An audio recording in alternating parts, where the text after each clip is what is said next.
Hello and welcome to another episode of the SEO Unplugged podcast. I'm your host, Itamar Blauer. Today I'm joined with Greg Bernhardt, who's the SEO specialist at Shopify. Greg, how's it going? Wonderful to be here. Exciting time in SEO and technology. So pleasure to be here to chat through some of it. All right. And obviously, like you say, what a time in the SEO and, well, the world in general, but especially in the SEO world, where today we want to sort of get into the nitty gritty of the use of AI in the SEO industry. So, first and foremost, what sort of comes to your mind first when you think of AI in SEO? So many things. First when GPT even 2 came out, some people were playing with that, and it really was always fronted with content generation, right? How can we speed up content generation? So that was kind of the iteration that we've seen throughout the last few years. How you branch out and apply it into different fields, different operations, different processes, and things like that is where we've really probably seen the interesting advancements, the creativity more so. So that's kind of where my head is at in terms of using it in production outside of the RAG systems that we're seeing in search retrieval systems. That's kind of a whole other thought process. So that's a whole other category that we can get into. But yeah, what I'm really interested in is things that you can apply past just pure content generation, because we've seen certainly some of the risk and dangers with that, if not taken if you're not taking the care and responsibility probably needed, if choosing to go down that route. Yeah, right. And I think I would agree with you in terms of, the first thing that pops into my head as soon as AI within SEO started becoming a thing was content. People were like, okay, wow, I can use an LLM, generate a piece of content, be able to scale and be so efficient with it. And that was the sort of shiny thing that a lot of people came to. But as you sort of touched upon there are a lot of dangers. And we've seen that in the case of, I've seen, for example, university blogs that have, you remember with ChatGPT, for instance, in the beginning where people would just copy the whole text and it would have regenerate response. So yeah, I was seeing that, on university websites, so like some US universities. I'm like, the level of due diligence has just been, just shattered. There is absolutely no way that that was able to go through. And obviously, over time, we've seen different tools come about. So, some of them may have used the APIs related to ChatGPT and OpenAI, but in terms of like content writing tools and all this sort of stuff. So, what do you think, or in terms of where we are at in terms of content? From obviously there are other use cases which we'll get into, but from a content perspective that people are trying to create for SEO purposes, what are your thoughts in terms of where we are at with this and where it might end up? Yeah, I mean, I think it kind of speaks to the evolution of the LLMs in general.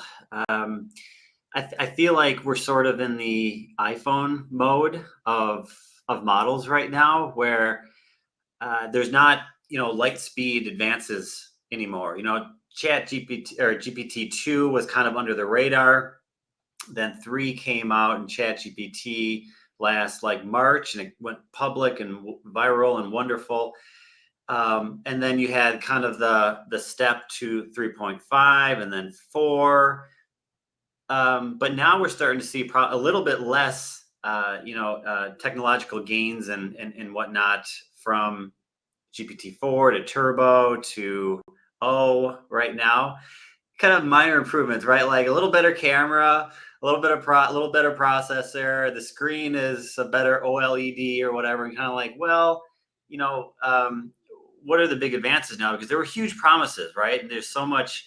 It's going to take over the world. This is going to change lives, and it will. It's just a matter of time, right? And it seems like maybe we're stretching that timeline out a little bit now. So to kind of get back to your kind of original question. What was your original question? Sorry. Something to, well, I suppose like if we're talking about the content side of things in Yeah, terms of yeah, where we are at with that, like yeah. how do you see that at the moment?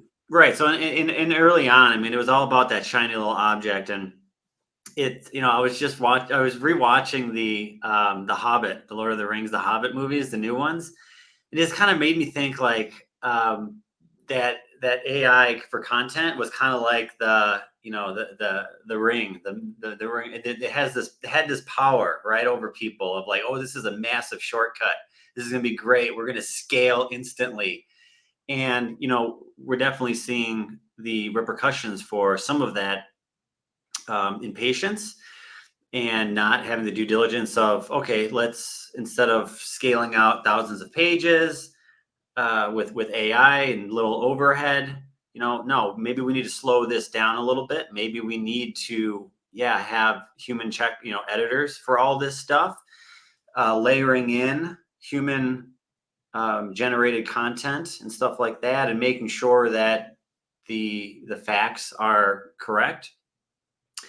Layering in, knowledge graph into some of these models, some of this stuff that to take it to the next level and still have those efficiencies, you need to layer in different systems, and that is a whole different layer of expertise. And once you can figure out those new systems implement to have content that's respects your audience, has the fact checking, has some more originality, human originality. That does take a little bit more time, but once you set those things up and you connect it to like the LLM generations, that's where you're going to see your long-term possibilities. I won't say that it's still a great idea, but it's possible. It's under consideration whether or not you want to be doing these types of things. Probably is the future, but the days of probably, you put in a prompt and asking it to generate, a long form piece of content and copying it over into your WordPress blog. I think we've seen those days are already over.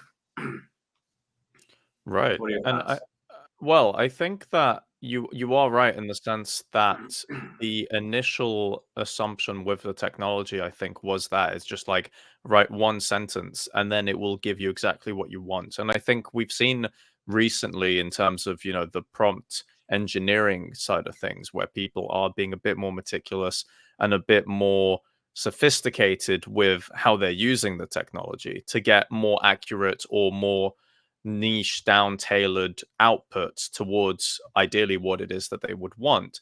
But I still think that, like you say, it's possible, but I don't think that it, at least now, is going to be a direct replacement to what historically has been good. I suppose there are sort of websites that we've seen that, and so if we're thinking back to the Google March sort of spam update in terms of scaled content abuse, where you had domains that were just pumping out so much content across so many types of niches, but they were basically doing this with a more, and obviously I'm not going to generalize, but I assume a lot of that was more of the lazy kind of one sentence type of prompt generations here. But if we put content aside, so in terms of the stuff that you've seen with AI, and obviously AI as like there's so many different types of AI, so obviously I'm just trying to generalize here.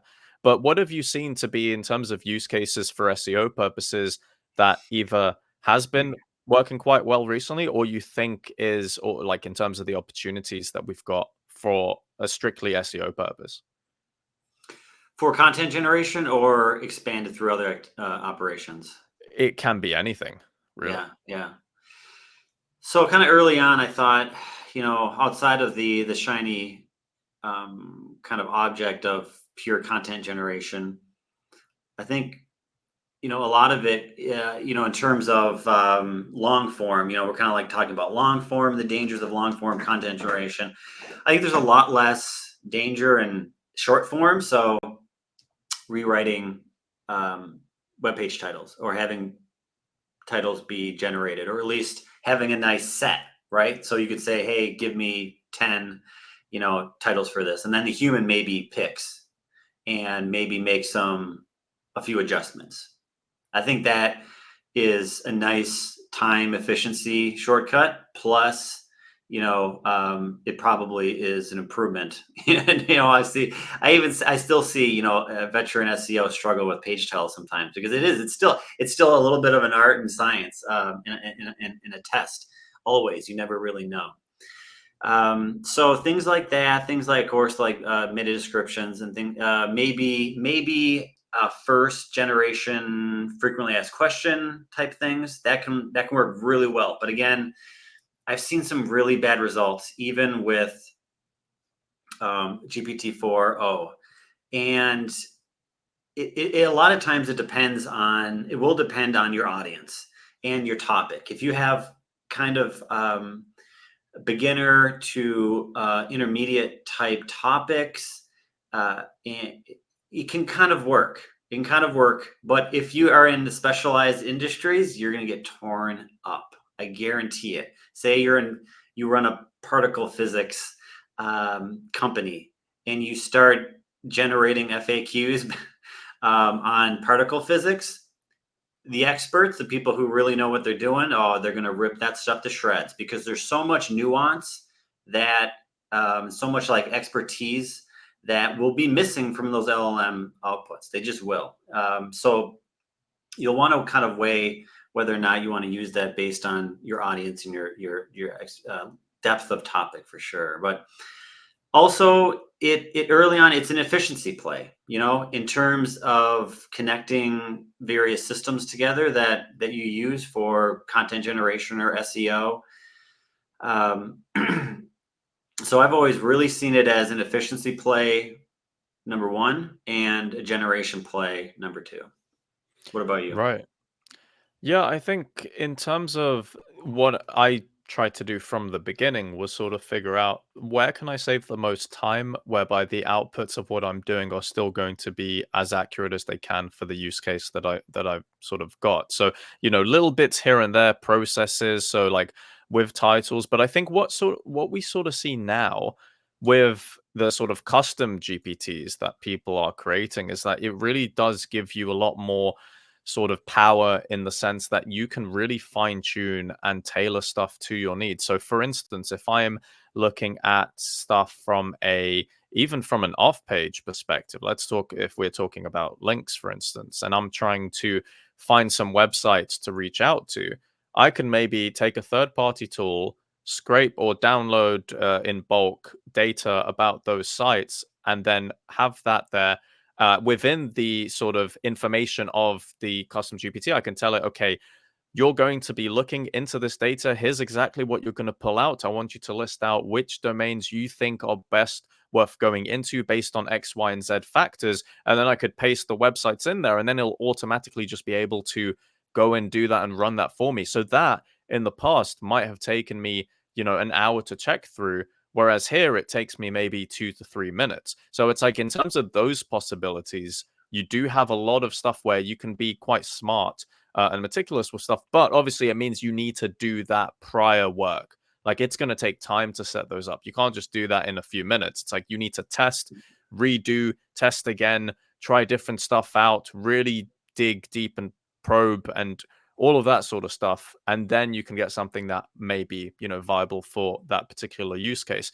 But what's interesting, I find as well nowadays in the SEO industry, is like when we think of SEO tools and how they've been starting to utilize a lot more AI within their tools. So what do you make of sort of where we're going with this, in terms of, how much more, or like what's the ceiling here in terms of the utilization of AI, not just within our use cases, but also in terms of the everyday SEO tools that we use?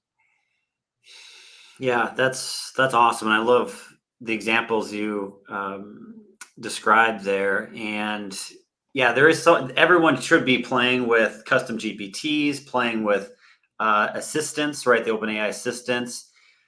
In a lot of ways, I prefer the assistants, and it can be a little more technical route, but there's more transparency with assistants, which custom GPTs. There's often still that black box feel, right? Where you can ask a question. Yes, it's the GPT's got all the back end files, PDFs and things and whatnot that it's processing off of. which is really great. But many times you don't really know how it reached its conclusions, or and so you don't really know how to evaluate it. But with this assistance, it's basically you can have a prompt, ask a question, have it run some analysis, and it will actually write custom Python code for you, and it will show you the code. So if you have a little bit of technical background, you can see, okay, this is how it reached its conclusions. This is how it processed something. I think it's a lot better route. In terms of kind of integrations of AI into platforms, I think it suffers a little bit from the same type of black box issues, where the different common platforms that we're going to be using, that we've always used, SEMrush and Ahrefs and all these things, are going to be like on fire with adding AI capabilities, where we've already seen it. But again, if you don't really know how it's reaching these conclusions and processes and outputs, you just kind of have to blindly trust. And we sort of do in a lot of different ways, right? If you're someone who always really enjoyed like keyword difficulty score, well, it's kind of murky how that's kind of calculated. A lot of those kind of proprietary metrics, you don't really know. So if you're comfortable with that, great. Some of these AI features will be great for you. Otherwise, you're gonna if clients and managers ask you, okay, you're using these proprietary metrics that maybe AI helped with, and they're gonna ask you, what does this mean? How is it calculated? All these things, and you're just gonna shrug your shoulders. For some people that's okay. For some people, it's not gonna be okay. So you'll have to weigh, obviously, the application and the ultimate, presentation. If it's just some straight internal tests and stuff like that, great. Maybe use it as those AI metrics as a counterbalance to other metrics and stuff like that. But to use as primary information, I'll be at least initially careful. Right. And I really like the example you gave of keyword difficulty there, because, for example, I know that SEMrush have recently sort of had a more personalized keyword difficulty score based on the domain you're looking at, which I think something like that is great, because fundamentally, if I'm a site like Reddit and I do keyword research and I'm working for Reddit and I see keyword difficulty of whatever it is, it might be a keyword that has 80 or 90. And I'm like, I'm Reddit. If it was tailored to Reddit, every KD would be 1, because, Yeah. Reddit ranks for everything nowadays. So, I think stuff like that has been, I think, quite nice to see. And I like the sort of way of thinking of where that's going. But obviously, like you say, you can't just take stuff at face value. And I think that's true with pretty much everything in this world, in this day and age. It's like you do really need to dig deeper, try and find the documentation, understand the methodology behind a lot of any sort of proprietary data, or how they've utilized AI within certain types of tools and offerings. And I think, because, yeah, like you say, if somebody is going to ask you and you just shrug your shoulder and you say you don't know, that doesn't look good on you. But also, it's like, if you're recommending stuff based on stuff that you're not sure about, it's like, what does that say, right? So I think that's where that kind of gets really important. But I suppose, where do you think we go from here then with AI within the SEO space? What do you see happening? Because we've seen recently, is if we even shift slightly the conversation towards CMSs, right? Where we've seen, like Wix, for example, has AI capabilities in terms of content generation. Shopify also very similar. Like, where do you think we're going? Awesome question. So I think there'll be commoditization of AI capabilities in a way. We're still in our infancy, and some platforms will race ahead faster than others. But like you said, for, like, say, CMSs, of course, yeah, there's already plugins and stuff like this for WordPress to, yeah, basically just auto generate everything or be a helper for everything. But if they're all kind of using the same model technology, there'll be a democratization of it, and everyone will be kind of like on equal playing field. Everyone is racing towards the same mediocrity. I mean, we kind of saw that early on in terms of content creation, where everyone's basically writing the same how-to and best of guides and stuff like that. AI is just really kind of in a way early on accelerated that kind of race to mediocrity. And so the two things, either two types of people are going to win this race. The people who are on the cutting edge of the technology and are creating and developing systems that are proprietary and highly advanced and are just, they're the rabbit, they're racing forward, they're kind of the first movers. Or it's going to the people who say, you know what, our abilities we're kind of intermediate or beginner, and we don't really have access to that cutting edge, we can't develop that kind of stuff. They're going to ask themselves, do we want to use the common technologies that everyone can access, and it kind of generates the same stuff for everyone in the same way? They're going to have to ask themselves, do we want to go that way and be in the soup of mediocrity, or are they going to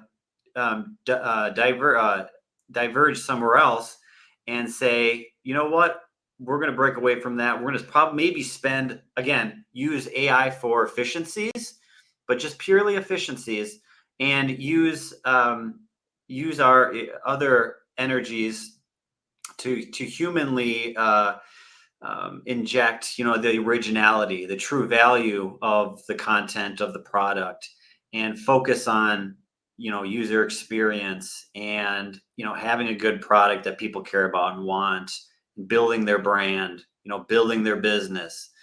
I wrote a tweet yesterday watching the YouTube video with AJ Cohn and Mike King, and I don't know where that was exactly, but he was talking about, hey, you know what? At some point, people are going to have to just go back to not basic, but true marketing, right? True marketing, not manipulation of Google attributes and stuff like that. You got to play the long game. The long game is building a brand, building a real business, building a real product, and then building your marketing around that, right? And so I think that carries over with how you're going to be thinking about AI in general. What do you think?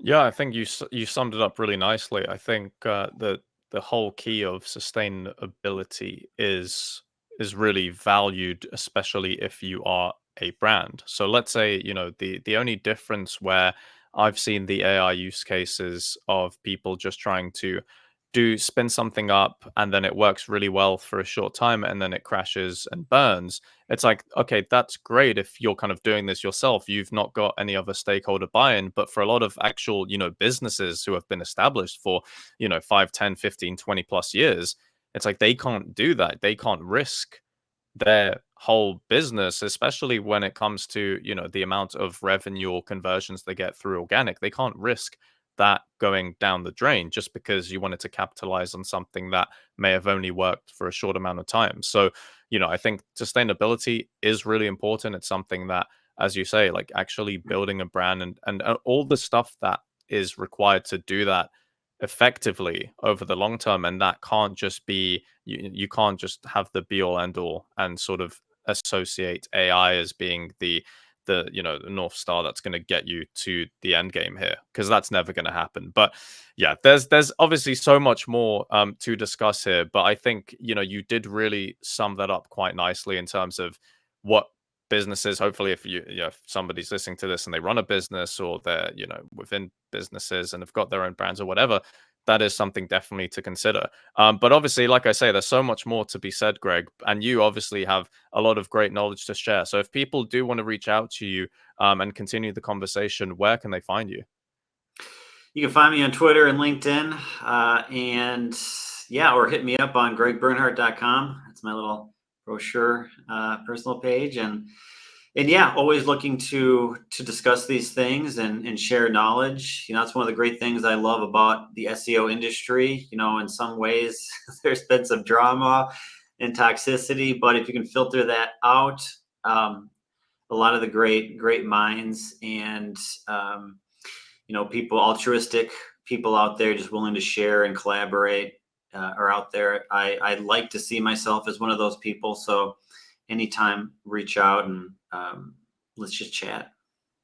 Awesome. And I can absolutely vouch, Greg, you are one of the most wholesome people in the SEO industry. But yeah, thank you so much for your time as well. It was a great conversation. And thanks to everyone listening out there as well. And as always, we'll see you in the next episode. Hey, you've reached the end of this video, but don't worry, there's plenty more great content that you can watch right now. All you have to do is click one of the 2 video links on the left side of the screen. And also, if you haven't already, make sure to subscribe and turn on the notification bell to never miss out on future uploads.